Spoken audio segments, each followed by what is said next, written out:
tungkol sa cellphone. Wala. Kay imo magipasagdan na maadik sa cellphone. Ina imo katapad agoy na igo. Sahay mga bata karon dili nyo sugo. Hugasan niyo plato, di na ka man mahugas. Kaya naman busy kayo sa cellphone. Ba't karon kanang imong katapad nga ayo si busy sa cellphone?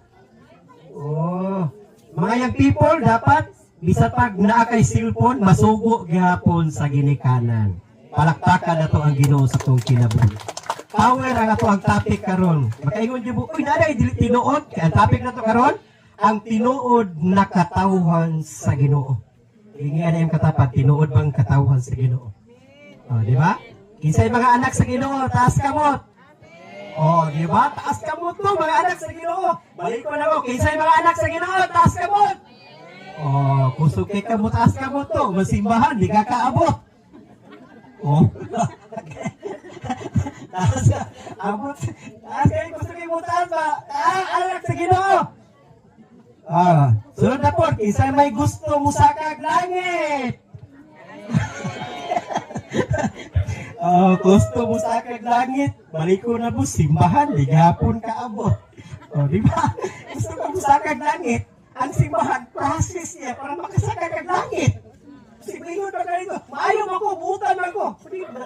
Di ba na pamahihoy? Mabitan to pagkatubang nito. Gibuhat ako ang tanan. Nagbinuutan ko, usapay kulang ka na ko. Isa usa ka kabuutan, trapulan na atubangan sa Ginoo. Amen. Ini katapan, trapulan na atubangan sa Ginoo. Muna ang simbahan, process sa ato ang kinabuhi. Usahay mabitik ta sa atong istorya, no? Usahay, gusto ko musakag langit. Simbahan, dili kaabot. Duha na lang gali kalakan, di ba yung kaabot? Ini katapat karon kaabot na kasunod.